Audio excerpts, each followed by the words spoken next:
Always got to make sure, man. No one complaining just yet. Too loud? Still quite loud? Okay. I'll rather go with too loud than too low at the start. Oh, actually, I should do the other way around, but that was my approach, and I was wrong. Too loud! Too loud! Okay, keep on talking. Oh, now it's just a meme, man. Yeah. We're never going to get accurate information from a Twitch chat. You know that, right? Yeah. I just hope that Ro was messaging me. But he's probably caps lock spamming me as well. Too loud, nearly. Too low. Now it's good. Okay. Guys, make up your mind. Come on, man. Also, remember that there are certain points in these games where I'm going to shout. So keep that in mind. Oh, boy. What needs to happen that you shout? Oh, you've seen it happen before, man. People killing their own units with mangonels, castles not going down, you know, transport ships dying, basically anything. I'm excitable. Are you excitable? Okay, that's good. And I will just tell them that I'm ready again. Please don't shout. It's a game of shouting. Like, there's very little more attractive than Age of Empires 2, especially like Dark Age, where you really need to shout to show excitement.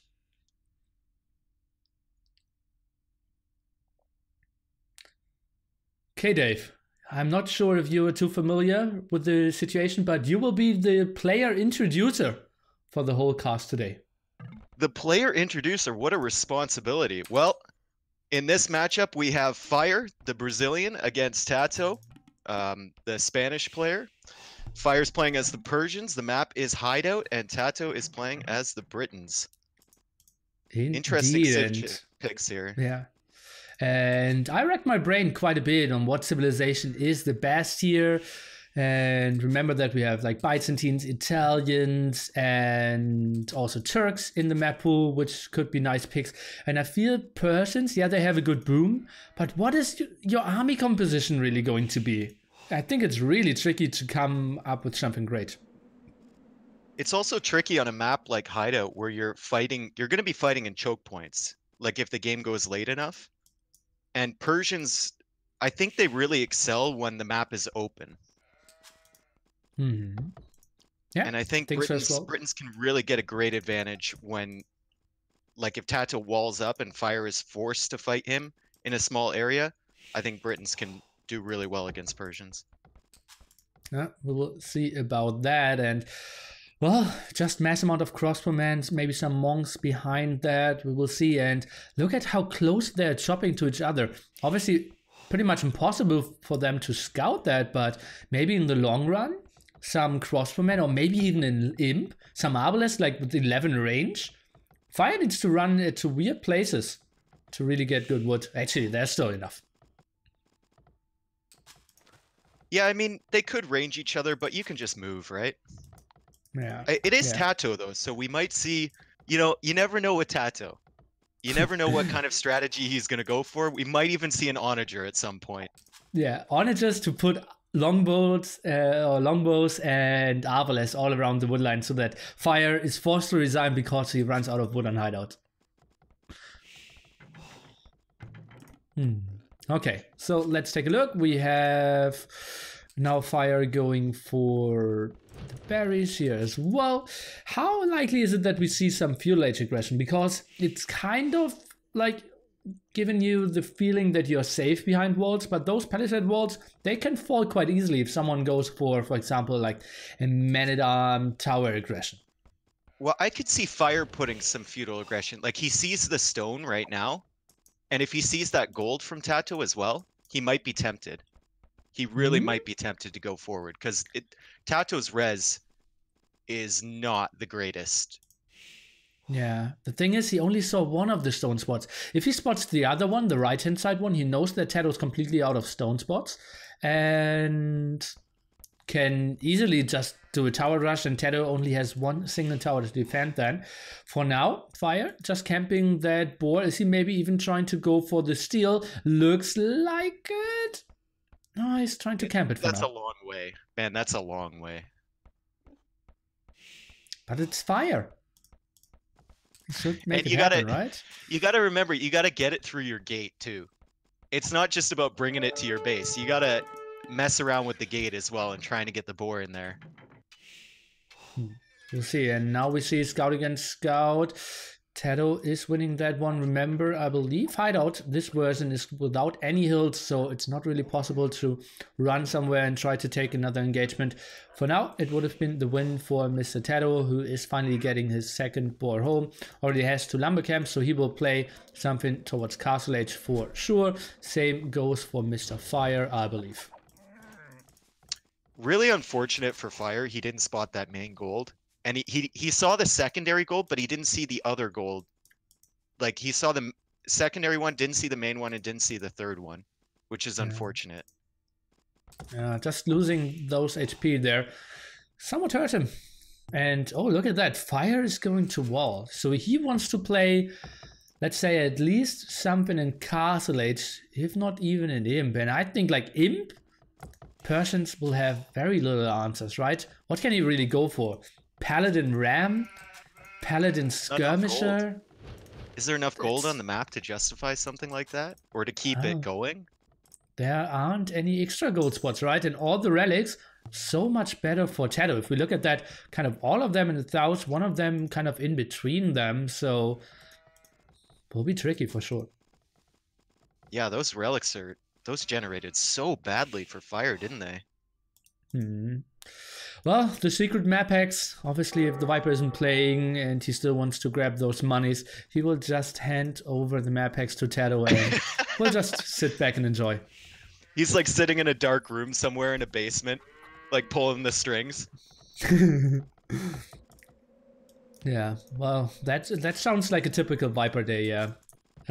Sitting in a dark basement and pulling strings. People just giving him money. That's a typical Viper day. Yeah, okay, so let's jump over into the game again. We have TaToH going up with what looks to be pop 27 uptime. A bit higher for Mr. Fire. That will be pop 28, something we don't see too often, especially with Loom. For this kind of map, pretty high, and this kind of has to be Siege Workshop Knights, right? Because for a normal boom, pop 28 is just too high.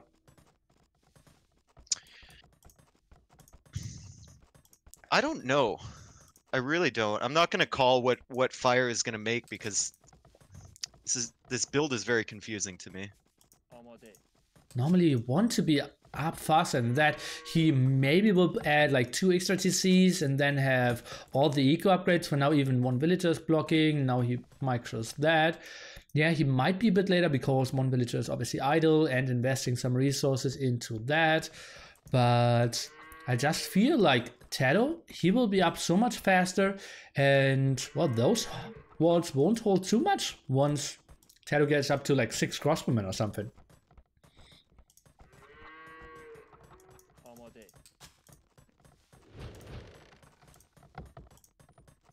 So does Fire wall the other side as well? I don't think so. I think it's way too long of a distance. Let's take a look. He didn't even scout that area. So yeah, no walls incoming there for sure. Now scouts around that area a bit. And for now, he is a bit clueless how the bottom side looks like. But TaToH, I think he didn't scout that either. And he didn't even scout the north. So he will be, yeah, with very little ideas. Now goes on to archers. That will be crossbowmen. Out of him, now sends more on gold. Market blacksmith for for Fire. Okay, so just a slow boom. Well, yeah, I guess so. I guess he wants to use that Persian advantage, right? Get a few TCs up quickly. Start pumping out the villagers. Hope that he gets an advantage along the way. You can do that with pop 27 as well. I'm a bit confused. Yeah, it kind of feels like he screwed up his build a little bit along the way and had to make an extra villager. Yeah, potentially now build some more houses, but I think the walls won't finish. It will just be so tricky, and then TaToH for now with only 1 archer range. Maybe you could make an argument for a second one, but he just will be safe. Will add 2 TCs most likely as well. And Britons, they won't fall behind too quickly. Fire now with another wall here. Scout of TaToH around, and he will take a close look at all those walls. Let's take a look what he thinks of that. Now sends a spearman out, and well, that scout should probably win against the other villager, who's only at 30 HP, and his own scout is at the complete other side of the map. That's so nice for TaToH having a scout there. That's really, really nice. And Fires is just so far out of position to deal with that. 16-11, cast age time from him. Archers are out now. Crossmen before even going for fletching. And well, he will simply break this wall. And that means all those walls were basically for nothing, because he is now through it. And that delayed him maybe 40, maybe 50 seconds. Yep, Panic Siege Workshop coming down too. And TaToH, Britons are so nice. He could afford to drop 2 TCs and just go for the 1 archery range. And Fire is going to have to invest a lot of resources dealing with this. And it didn't cost TaToH all that much to make this military. And Fire, he cannot go for his 3rd TC, which he absolutely should go if you ask me, because he has the resources.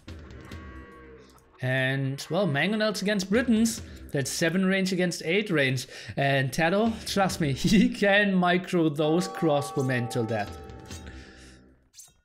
Oh, Fire's being sneaky, sending that chick back to wall up again. He's got a scout over there as well. So once he deals with this army from TaToH, I don't think TaToH can follow up with anything. It's just about dealing with these 5 crossbows, which might be an issue.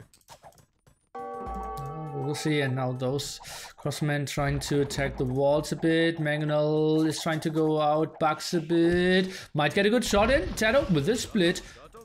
Very little HP lost. Oh, this is, if you're in Fire's position, this is so annoying. Like, this is, this has to be so annoying fighting against Briton crossbows. No. Even a Scorpion coming out for him too.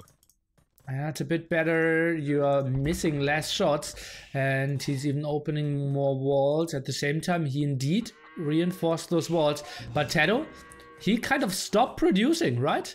He's now sending some crossbowmen from the other side. Didn't even go for Botkin arrow. Is 3 villagers ahead against a guy who we thought should have the better eco with the Persians. Definitely worth the investment from TaToH to make that military. Look at everything he's forced Fire to do, and he's delayed him by at least a couple minutes getting that 3rd TC up. And now he's going to kill the Walling Villager as well. Yeah, which isn't too important, but actually, like, there's only 1 palisade still in the TaToH there.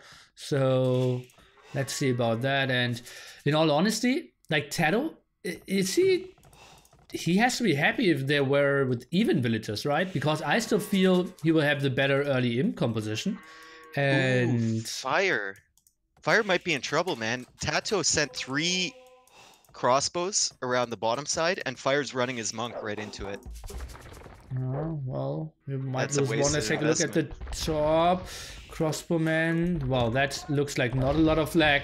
TaToH just with nice dodges here against the Mangonel. But you see, the Scorpion is doing quite a bit of damage. 1 crossbowman down already. And the rest, very low HP, but surviving for now. The Monk, he might actually pick that relic, but more crossbowmen are coming over. That's a sneaky monk there.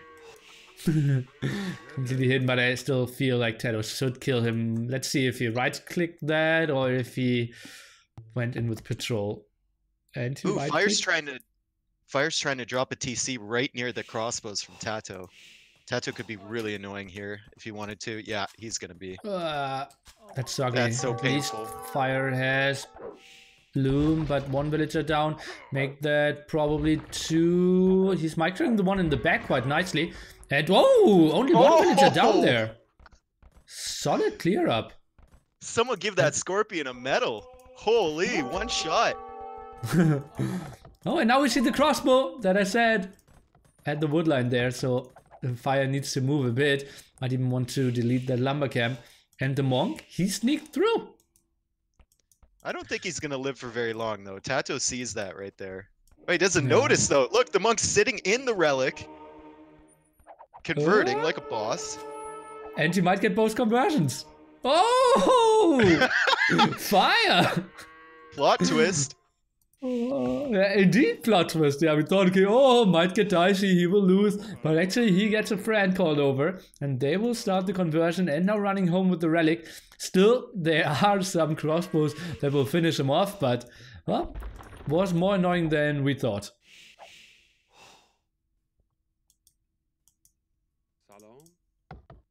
Oh, that poor monk. Didn't stand a chance. No, didn't even try to. Okay, wheelbarrow now for both. Villager count somewhat evenish, and TC count. We are looking at 3 TCs from TaToH. Now goes for University and Market at the outside. Fire sitting at 4 TCs, but none of them really running at the moment. Kind of sloppy. Is he trying to get up to imp with 68 villagers with Persians? Yes, he does. That's not how it works. I'm speechless. Why would he... What does he get if he goes to imp quickly? Imp. Yeah, I get it. But like, what does it give you, man? Thanks, Millie. God. You're the worst.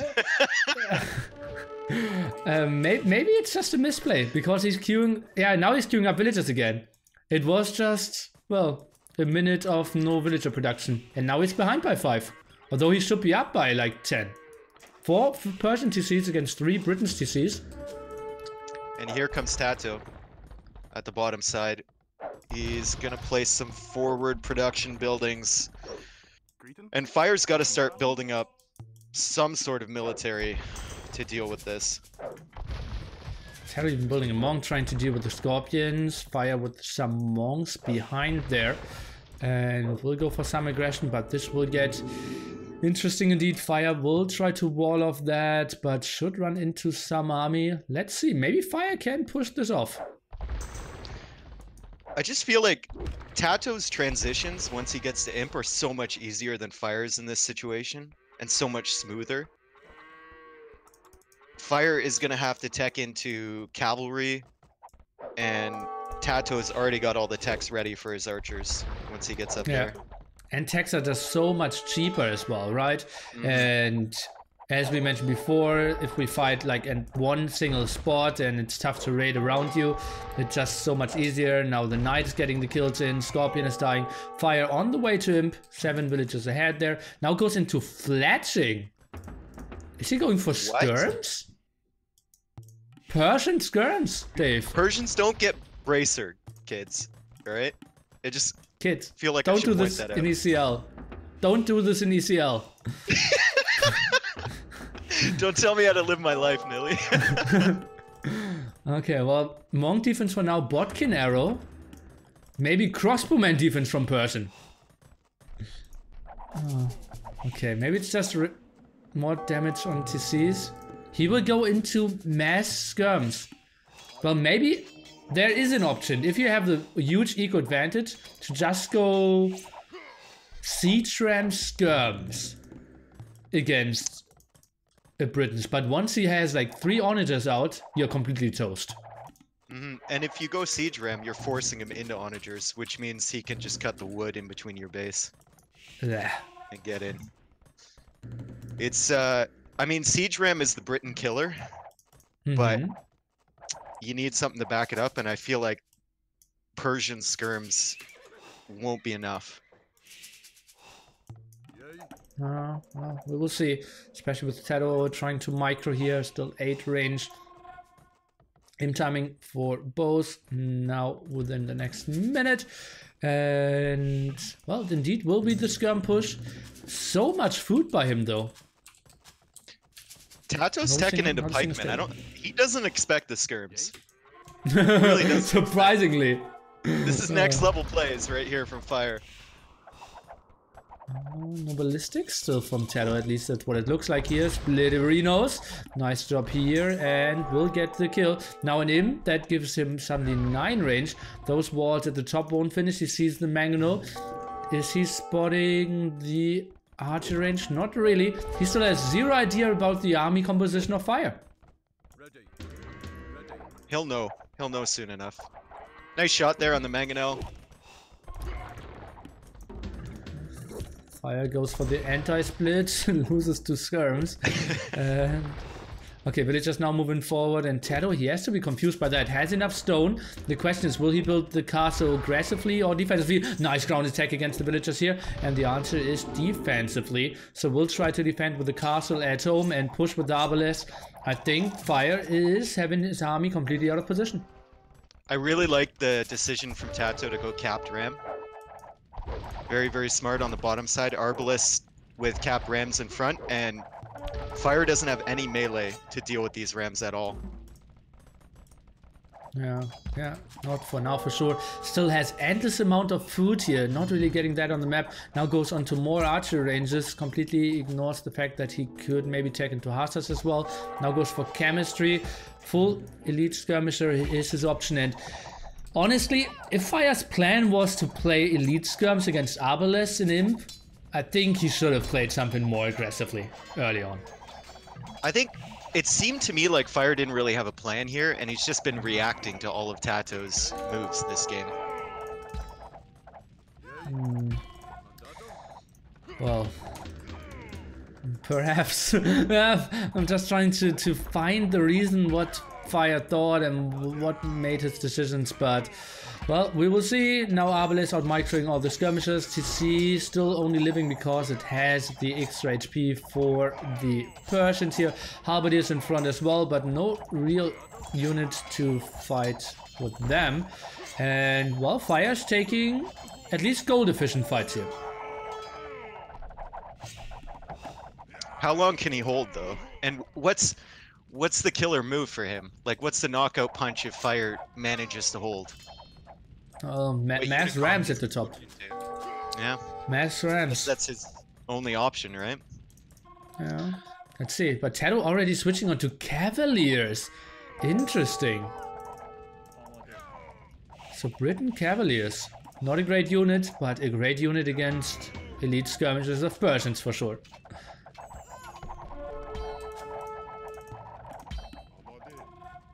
Fire moving in again. Well, he is not taking a lot of damage. And TaToH still microing back here, loses more and more rams.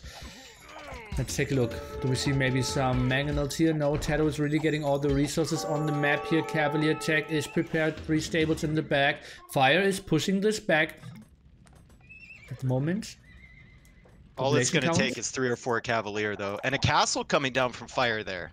He's going to try and defend the bottom side here. He wants that gold. Doesn't have any relics. Will be 4-0 relics. TaToH did not see the one at the house just yet, and oh, TaToH, he's got a treb in the middle. Does he cut? Does he cut with the treb? He potentially could go for it. Just maybe sneak some more Arbalest in there. It's very micro intense though. I think he will focus on the big attack in the house first. Oh, and Fire, he feels safe now with his castle and pulls all the skirmishers to the top. But skirmishers alone? That is a very false sense of security from Fire if he feels safe down here. Because I guarantee you he is not safe down here.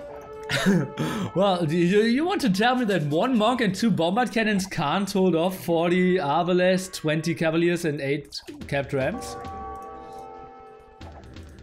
I don't think he can defend that. Well, I think some skirmishers won't be the big difference maker either.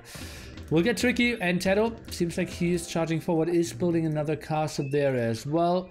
Just waits for the +4 defense on his Cavaliers, and I think then he will make the go. TaToH is trying to move out to get some more gold.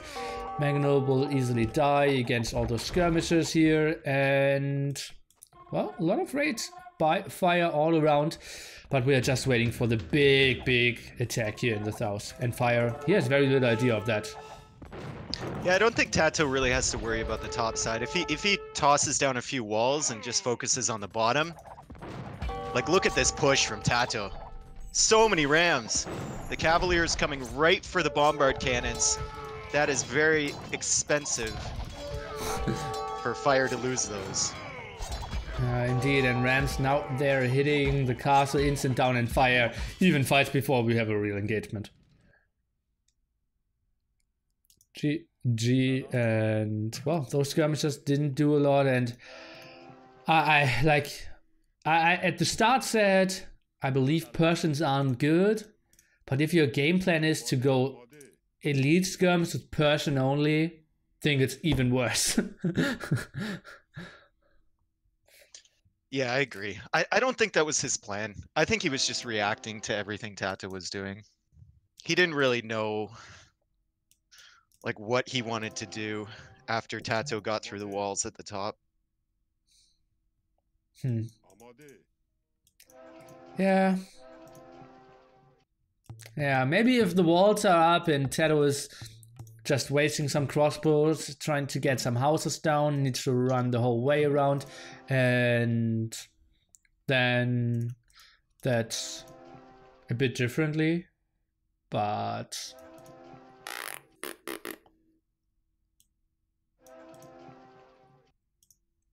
this one didn't look great. Let's take a look at the stats. I will take the microphone a bit more in my mouth, Dave. I think the stream is fine though. Better KD for TaToH in the end, and well, we see the eco, not the biggest differences overall, but it was simply like the army composition that felt so off.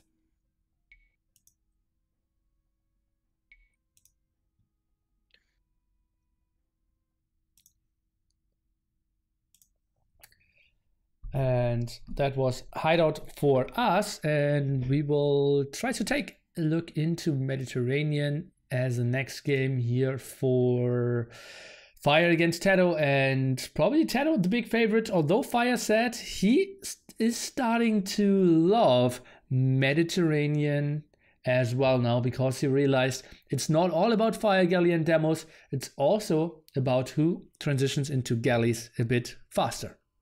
Mm-hmm. I mean, Fire historically has been one of the best water players of all time before the switch to Wallow Kingdom. So I think if anyone can adapt to the new playstyle and really do well with it, Fire would be one of those people. Yeah, well, let's hope for that. He was considered to be top 3 players in the world on water for sure, and won the big Masters of Island tournament with a sick lineup, and I'm expecting a lot from him, and we will see Fire against TaToH game number 2 here on Mediterranean. So we've got TaToH playing as the Italians at the bottom side. Very, very good water player, probably the favorite here. And we've got Fire at the top side, also playing as the Italians. Are you surprised that this is an Italian game? No, but as I said before, it kind of makes sense, and we might even see more of those coming up in the future. Maybe banning water against TaToH might have been a good choice, but Fire really banning water is something he won't really accept either, so it will be tricky. And yeah, I think we will see, I wouldn't be surprised if we see like 6-7 more Mediterranean Italian mirrors in this 1v1 Middle East. I might have an unpopular opinion here, but I think Japanese are better than Italians until you get to Imperial anyway. Okay. Sadly, yeah. Japanese are not in the map pool for Middle East. Oh, that's right. That's why you have to read the rules, right? Yeah. Yeah, but yeah, some people feel that. And for example, Miguel in Hidden Cup played Japanese against, I believe, Viper or something. Yeah, I believe so. And a lot of people are trying to switch onto that. I personally feel like Berbers aren't the worst and Portuguese aren't the worst, especially like on team games. But it feels like Italians just play so smooth, especially like in Dark Age. Your uptimes are always pretty nice, and that's why people are going for it, especially with the leftover tips. The only other option you could maybe go for is Byzantines with the faster shooting fire galleys. Mm-hmm. Well, Italians, it's such a smooth transition, right? Like you go all the way through Feudal Age, Castle Age, it's cheaper to get up, and then once you get to Imperial Age, just tech right into the condotieros, and it's so smooth. There's not much research involved. Like you don't have to build archer ranges or stables or siege workshops or anything. It's just barracks, infantry upgrades. You're good. Yeah. Yeah, that's the true transition into them is just so smooth. TaToH finding some extra sheep, and actually quite a lot of extra sheep for him. So look at that. He will have a smooth transition into Castle Age most likely. Now we have TaToH going for the dog. So does Fire. So pretty solid starts for them here as we are expecting. Fire. What does he need to do to win this one? Can he just play a normal heads-up game and think that he out-micros TaToH?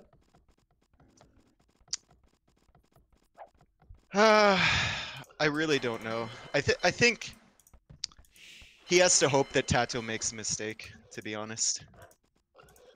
That's my opinion. I think TaToH is just stronger when it comes to the Wallow Kingdoms, or rather expansions, water meta. And Fire has to hope that TaToH somewhere along the line just forgets to produce or leaves a hole in his wall or something. Okay, that kind of level of mistakes. Okay. Well, that's kind of tricky. I think TaToH is a bit early with moving on to sheep here. His boar still has 200 food, so that's a bit surprising to me. Goes onto his normal fishing ship production, and well, 4 on wood for Fire. We've seen some players going with 6 on Fire. Now Loom here for our player in the red trunks, and well, we see Loom from TaToH as well. That looks like 2 pretty solid Dark Ages so far. Fire clicking up 918 against 925. That's really I'm smooth, happy, man. He's already won. 7 seconds ahead. Yeah. Just resign, TaToH. It's done. Better Dark Age, yeah. Well, in the Nikov game, we saw how important those 7 seconds were and how much pressure he could do against Feng Chin, having the second Fire Galley out so much earlier. But the distance is a bit longer now, and I feel like TaToH's production should be absolutely on point here as well.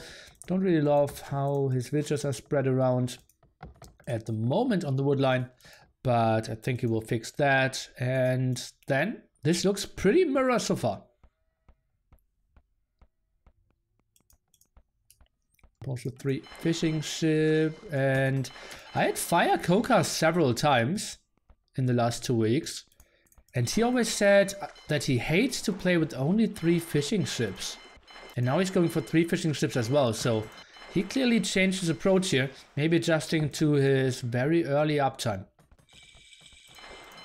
Fire's a pretty adaptable player. He's going to be watching players like TaToH, Rex from them, or streams from them, and seeing what kind of strategies they're going for in the early game. Or what kind of builds, rather. Okay, let's take a look. TaToH now could maybe get the first engagement here against the Scout. Both going for the 2 Fire Galleys. No surprises here. The first question will be, when are the players adding some of their demo rafts? For now, no one really going for it. And both sending gold there. It looks just like a perfect mirror here, and it will be really tough to spot the first real difference from them. Fire's going to be more aggressive than TaToH. Oh, no, never mind. They're both hanging out at their own docks. Just waiting. But 3rd dock down first for Fire, and he's going to disrupt this villager from TaToH a little bit. Making his 3rd dock. I think he can win the Scout War and then go delay that dock even more, unless the Fire ship comes over. Fire ship is coming over, but he does not really want to get too far out of position. He knows that Fire was up a bit faster. Let's take a look. Demo ref number 1 at 20% here for Fire. TaToH, demo ref number 2 at 20%, so he will have a bit more of the splash damage. Now roughly 6 villagers onto sheep. Fire only with 2. TaToH, maybe he just plays this super defensively and wants to maybe win it in early Castle Age. Both players playing really safe right now. Usually you'd see 1 engagement by now, right? Okay, here comes Fire. Okay, first engagement here, 12:30. Not a single kill yet. Demo now moving in. That's bad. Fire. Ay, eating a big one and dealing a bad one. Let's see. Will he eat that one? Ay, a good start here for TaToH for sure. And he has a nice advantage with those two nice demo hits. Let's take a look if he can find more here. But that was a good start for our Spaniard. Yeah, that's a really bad couple seconds there for Fire. Lots of demo hits getting in on him, and he lost a scout at the same time as well. He's had to run his fish to the north, which is not good for him. TaToH also getting his fish hit though. Let's take a look.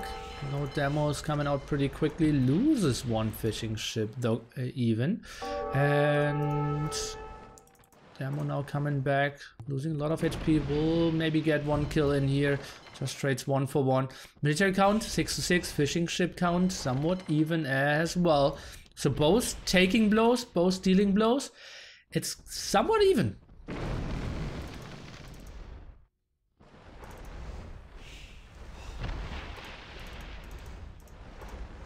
It's always hard to tell with these fights. I never quite know who's winning at any given second. Looks like Fire has the upper hand now again. Yeah, but it could shift. Military count is way better for him, and HP should be better for him as well. TaToH is trying to move back, but look at all those very low HP Fire galleys here. Now tries to go in with the demo, but if Fire keeps chasing, he can get a lot of kills here. TaToH really doesn't want to engage this. Micro's back quite nicely. Now should re-engage, but he's low on HP as well. The momentum has shifted once again. The pendulum swings back. The tables have turned. How many more can we come up with? I only wrote down 2. Okay. The demo better boomed. Something. It's tricky. Okay, bad. Let's take a look. That was bad, thanks. Okay, let's take a look. Now he's trying to repair some of his hurt. Fire galleys here and shoes on the other foot. Oh boy.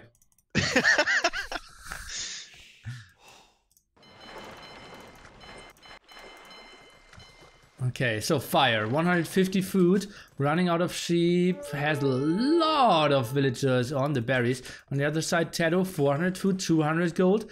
I think he will be up to Castle Age a bit faster. Fire's going for some sneaky stuff here. You see where he's built the barracks and the archery range in the back of his base, so that TaToH won't spot it. Oh. And TaToH going for Market Blacksmith. Oh, and a transporter. Yep. Oh, Fire. He can maybe make something happen with that. At the same time, it's not like TaToH has a lot of water control. No, Fire's winning on the water right now anyway. We'll see how these demos do for TaToH. I think TaToH has definitely had the better demo engagements this game. Absolutely, couldn't agree more. And he is now cleared up though. TaToH, what is he going for? Not producing. Okay, he keeps producing Fire galleys. Is up to Castle Age 2047. Problem is now Archer number 1 only comes out now. And that means if he had like 3-4 archers landing now, I think, okay, Fire's in a beautiful spot. But once those archers hit, I think TaToH is already in Castle Age as well. Yeah, Fire's got to keep TaToH's navy over to the right side because I think he wants to land. He knows where that gold is. I think he wants to land on the gold. Either that or the wood line on the south. Yeah, he didn't see that much indeed. Now goes for fletching, good for his archers, good for potential galleys. Oh, he doesn't even see. He doesn't even see the main gold. Yeah, Fire. It's one tile off. Yeah, only the wood line there a bit. So that's probably the spot where he will land. But as I said, will be way later. Even going for horse color now. Castle Age timing will be like 3 minutes later, 3.5 minutes later. Well, he's dropping a market of his own. Like, I'm not gonna lie, Nilly, this archer rush, extremely underwhelming at the moment. Most likely. Okay, what is TaToH up to? He still continued producing, and Fire didn't pressure the docks at all. He could have taken one dock out. Now TaToH is moving out. He could maybe get that transporter. No, he can't. Transported at the top. Demo's hitting at the front though. Fire eating those shots. And it's yet another one. Maybe even from a demo ship. Not really. And archers, they will instantly attack. You should always send them out at defensive stand ground so that they don't attack. TaToH can react instantly and now goes for the attack, but the TC will finish in time. TaToH would have known anyway. I mean, he put outposts on both sides. He's playing really safe, really smart. Yeah. Okay, let's take a look. The TC will go up. Siege Workshop. Even if it does not go up, it's not really the end of the world, but it even will go up. Microspec one villager, maybe? Maybe it loses one villager? No, neither. Nope. Doubt Workshop, maybe? Are we calling every building building lose the archers? Oh no. Oh. Doubt archers? Doubt micro? Should he cancel the siege workshop now to get 3 wood back? Because he cleared up all the archers? Hey, Fire might get a Vill here. I think he will. TaToH will try to micro back. Still one more shot. Oh, got her. Okay, one Scorpion will clear that up though. Oh, actually, will he? Oh, here comes more archers from Fire as well. He's using the transport ship again, but I really don't know how effective this is going to be. Scorpion now out from TaToH, and I think that can deal with these archers coming forward. Okay, Fire is now going for the War Galley upgrade after all. Loses one dock before that, the other one under heavy pressure. I think he just has too low numbers. I think it's waste of resources to go for War Galleys here. You have to keep the pressure up though. You can't let your opponent fish. Like in Castle Age, I don't think you can let TaToH get away with a fish boom here. Yeah, but is he really interrupting the fish boom by building 8 fire galleys and 2 demos or something? I think he would just die to it anyways.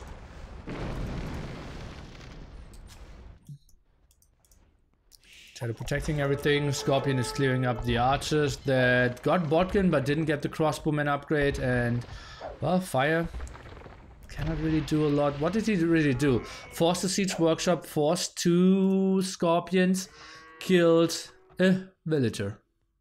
Well, he delayed TaToH a bit, and now he's back on water. So that's something, I guess. Whoa, let's see how long he is on water.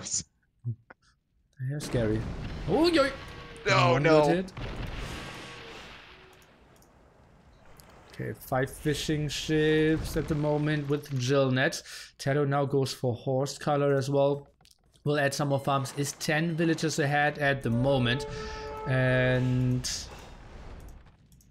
well, now goes for the chase down. Another demo hit, a good one again.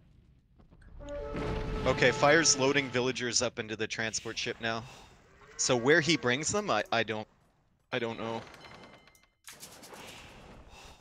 He could just walk to the other side, but well, yeah, it's obviously something he doesn't know. Wheelbarrow for TaToH, somewhat late. Now goes up to more docks, and for now, no one really switching into galleys here. 3 docks for Fire. TaToH will be around with 5 docks. Let's take a look at resources. 100 food, 300 gold for Fire. TaToH on the other side, very low resources as well. Imp timings, far off from both. You know, I think it actually took longer for that transport to go over there than it would have for them to walk. Like, if TaToH walled, they would have landed behind walls as well. It's just so weird. Oh god, now the wolf clears up the archer attack. Oh no, the wolf changed. Oh. Okay, water numbers very low again, and TaToH, he's using the market. No, Fire is using the market. But just to get some more food. Monastery just out of range of his outpost. But he's gonna see it with the Scorpion here, I think. Yeah, potentially. Yep. And also sees the stable. I think he should be easily defending that. Maybe his own monastery? A barracks for now.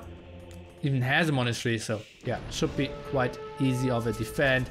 TaToH continues to produce water. Still 4 fishing ships working for him. Picks up relic number 2. 10 villagers ahead. And now goes for the pikeman switch. He is expecting a pretty big land attack here from Fire, apparently.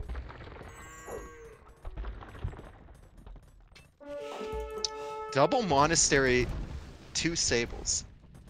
Very interesting from Fire here. And TaToH around. Maybe that's a spot where you could add like 2-3 war galleys.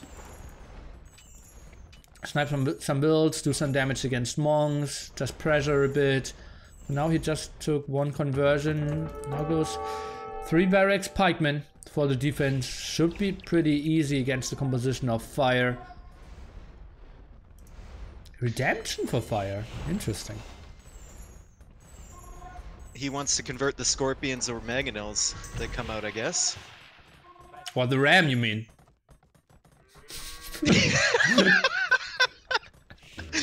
You know, the compositions so far in this series have been very interesting. He goes for a second ram even.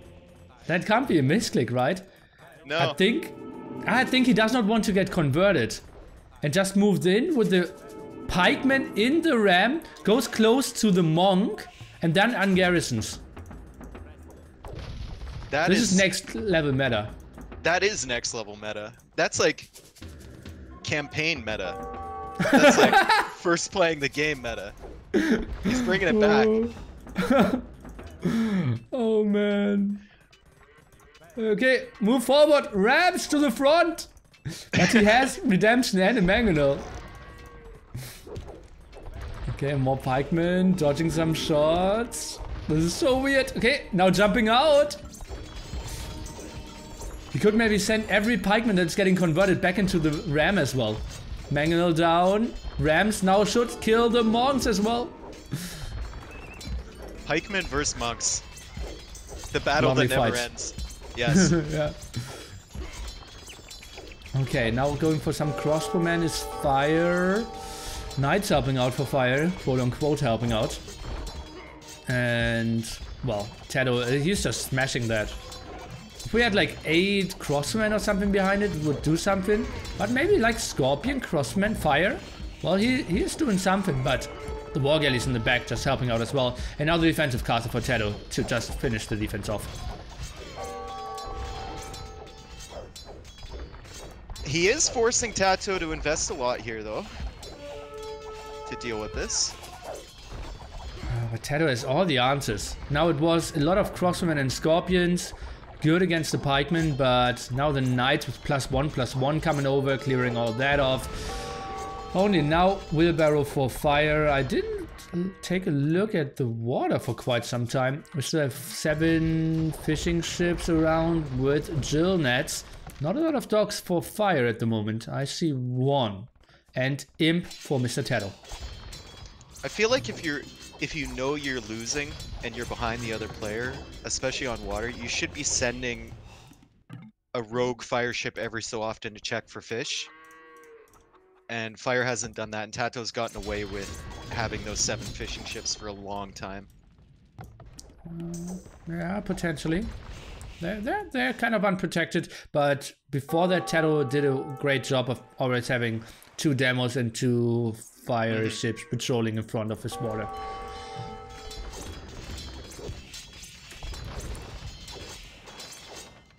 TaToH just clearing all that up, and here's the landing. Wants to go for condos, and oh, Fire wanted to build a castle there. Not this time. Oh, how soon is Fire gonna notice though? He can't even let 1 barracks get up here. That's ugly. And now builds that castle.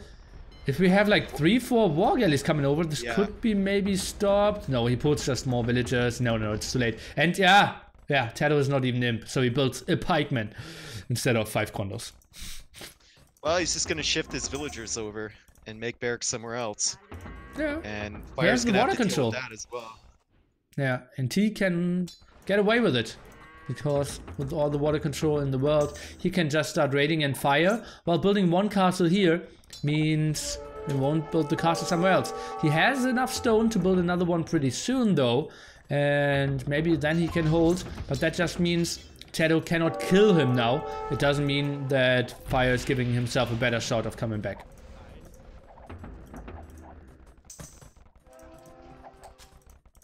Expensive castle. TaToH going for careening, handcart, and fast fire ship. So just controls the water even more. Some aggression here by Fire around, though. Kondo's now moving in. Won't be surprised if TaToH gets a lot of Kondo kills rolling for himself, though. Now fletching shipwright, so maybe switching to galleons. Galleons would put the nails in the coffin here against Fire. Especially with cannon galleons to follow that. Now goes for block printing. An interesting upgrade in that situation, if you ask me. Didn't really see him having too many monks to make that efficient. And, well, I have something that should entertain you. Look at the left-hand side corner and give me a story. Like, what is the diary of that mangonel today?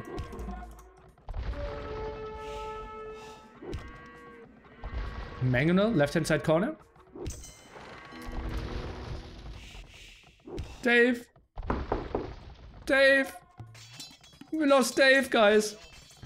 Okay, or maybe he's just writing the diary down and cannot talk but yeah, we'll have a pretty fun day for sure. Okay, now we have a castle at the top here and, well, we have barracks still around. Goes for more condos, adding some patterns and will break through that. Galleons now for sure want to see chemistry any second. And then some cannon galleons to go for the aggression. Now some docks here at the front. Pop 190 against Pop 130. And forging. Still a lot of raids from TaToH, but Fire is stopping those. Has those two castles around. And I think he's dealing with all the aggression from TaToH for now. But now the attack is coming from the top. Yeah, and Fire's still busy on the bottom as well. Welcome back! Thank you. I was speaking. It showed me speaking, but whatever. We won't focus on that. He's in at the top now, and I think it's a matter of time until Fire can't deal with this at all. Yeah, okay, now Kondo's moving in. He is getting the +2. Even getting guilds, always a sign that he is setting himself up for the very long game. Pop 180 against Pop 140. Right-hand side, we have Fire trying to expand there. TaToH walls that area off. So kind of a peaceful right-hand side. Fire, he's holding on land, but water will be the very decisive stuff now.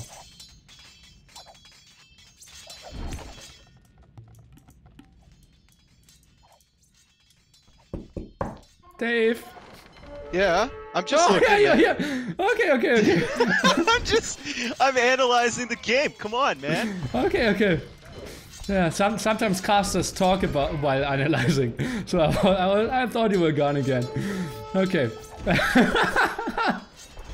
Okay, so we have fast fire ship now moving to the left hand side. Maybe want to get some engagements, but TaToH just overwhelming there at the left hand side and on water in general. Now the galleon switch and we'll get bot canal, we'll get ballistics. A lot of condos though for Fire. Maybe if he can get them through, he could do something, but for now left hand side completely blocked off and nice blockage here by TaToH with all his galleons around. Yeah, and more barracks coming up on the south for TaToH, and now all of Fire's condos are out of position to deal with that. So TaToH is going to be able to raid the gold that Fire has left and the wood at the bottom there. Yeah. And that's like 40 villagers all trying to squeeze in into one TC then. Castles around the corner, but well, he's even losing most of his condos now at the top and they cannot really fight back well against all those galleons. I thought maybe if he runs through and can get some raids done, but that won't even happen. And now the Mangonel that had the field trip over at the left hand side just moved to the top to kill his own trap.